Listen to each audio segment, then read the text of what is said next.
Okay, this video is about sketching quadratics. I've got a couple of examples here. I've actually also got a cubic as well, which is obviously not a quadratic, but helps to illustrate the process. Now, the idea behind sketching quadratics really is if we can identify certain key points in the curve, and these are usually basically where it crosses the axes. And also the overall shape of the curve, then we've got enough in order to do a sketch. Okay, so let's have a look at this particular example. Emilio wants to sketch the graph of y equals x squared minus 7x plus 10, and it kind of leads us through the process here. We start off find the value of y when x equals 0. Okay, so we can easily find that by substituting x equals 0 into this function here, and that's going to give us y equals 10. So we know that when x equals 0, y equals 10. Everything on this line, this y-axis is x equals 0, and here's y equals 10. So we know it goes through this point. Okay, solve the equation x squared minus 7x plus 10 equals 0. Right, this is fairly straightforward to do because we can factorize this, and this factorizes like this: x minus 2 into x minus 5 equals 0, and that's giving us solutions of x equals 2 and 5. So therefore we know that the y value is 0 when x is 2 and 5, which means that, and of course everything on this line here, the x-axis, has y equals 0, so it's going to cross here at x equals 2 and x equals 5. So we've got our 3 points. The other thing we know is it's a positive quadratic. That means the coefficient of x squared is positive, so it's going to have this kind of this bowl shape here. So knowing that, really, that kind of dictates what the curve is like. It's going to come down through here, cross this line here, turn at some point. We'll come back to this. We could determine that, help it make it a bit more accurate, and then back up through this point 0.5 there. So that is how we would sketch that. So yeah, it's all about those key points and the shape. Right, so let's have a look at another example. So this adds another bit of complexity onto it. Wants to sketch the graph. Obviously, I've sketched these previously, courtesy of Desmos, because it helps me point out the key points. Let's do this. Find the value of y when x equals 0. Well, same again, really. X equals 0. We're substituting there, gives us y equals 10. So we know it's going to cross the y-axis at this point. Show that the equation x squared plus 4x plus 10 equals 0 has no real roots. Now, if you're just doing GCSE, you'll see this crop up from time to time, has no real roots. Well, this means within the numbers that we have studied, up to and including GCSE and in actual fact A level. So you'd be looking at further maths A level in order to actually find solutions to this equation. So, but what does it mean? It has no real roots. Well, let's think if we try to solve this equation. I mean, we'd struggle to factorize it to start with, but if we use the quadratic equation, which I've written down here, then what we're going to do is, so this is the quadratic equation, which if we substitute the coefficients a, b, and c, well, a being the coefficient of x squared, b being the coefficient of x, and c being this constant, into this formula, then it will give us the two solutions potentially to this quadratic equation. In other words, the two values of x that, when we substitute in here, will give us into this function, will give us 0. Okay, so if we were to do that, we'll see this is the equation. It's got plus or minus here. It's because this square root has a plus or minus solution. Yeah, what's the square root of 4? Not plus or minus 2. So now, if this is positive, if this expression here is positive, then we're going to get a positive and negative solution there. It might be 0, of course, in which case we would just, this would disappear. We would just have one solution. We actually have two coinciding roots, we might say, but we have one solution, which would be this minus b over 2a. And if this is negative, well, we just can't solve this. And that is the situation where we've got no real roots. Okay, so all we need to do really is just test this b squared minus 4ac. I'll put this up here. We evaluate this b squared, so that's 16 minus 4ac would be minus 40, and that is negative minus 24, obviously. So it is negative. Therefore, that indicates that there are no real roots to this equation. Right, and in fact, we can see that from the graph, can't we? Because it doesn't intersect the x-axis. So there are no values of x for which this function is equal to 0. Okay, so that's the rationale behind that. Well, you know, how would we go about going any further with this? Well, we've got 1 point. I think we can.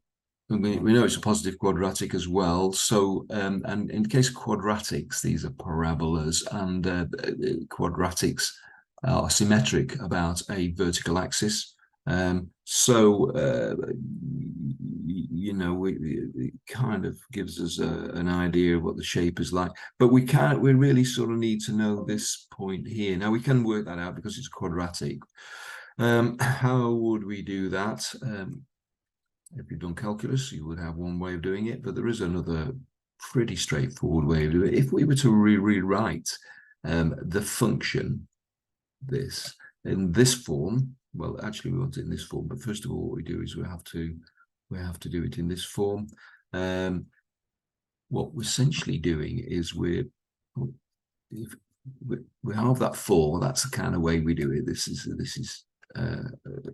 1x squared plus 4x. So well, let's just work backwards. We can see actually that if we expand this, we get x squared plus 4x plus 4, and then if we subtract 4 from it, we're just going to get this part here. So that is the trick, and then we've got our plus 10 to worry about. That's not gone away.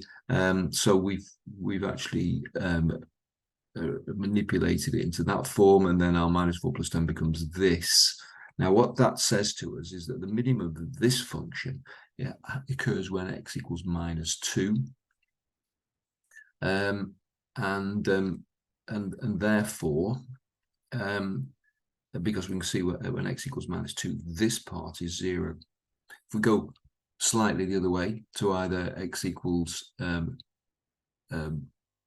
2.5, then this would therefore be minus 0.5, and then square that's going to give us a positive number, or minus 1.5. Either way, we're going to get a positive number, and it's not going to be 6 anymore. It's going to be something greater than 6. This corresponds to the points here. So we can see from this rearrangement that actually the minimum value occurs when x equals minus 2, and that minimum value would be 0 plus 6 in other words. So we know the bottom of this curve occurs at minus 2, 6 there. And then the other thing, of course, is that knowing that's where the minimum is, we can conclude therefore that that it passes through this point here.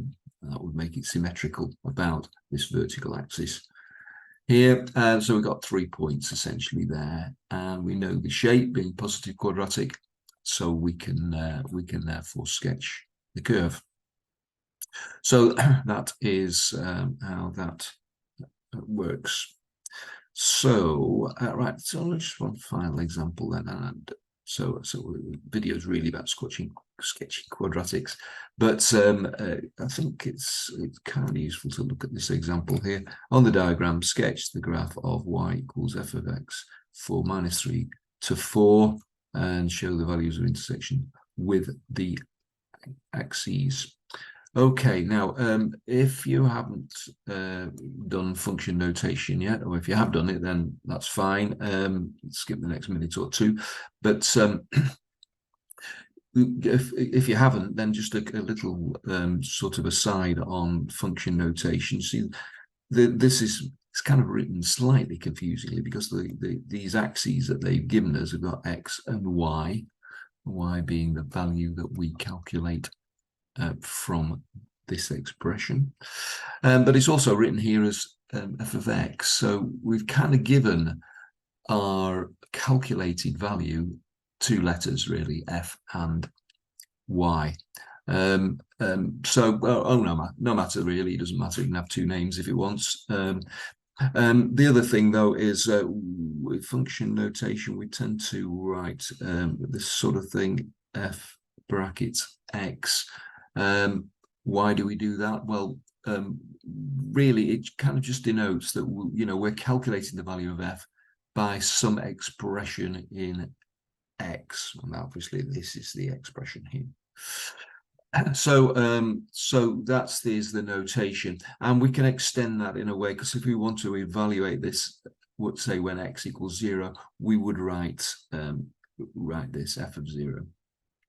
Okay, so knowing what f is, knowing what the sort of recipe, if you like, is for f, then we can write it like this, and this means that function evaluated at x equals 0.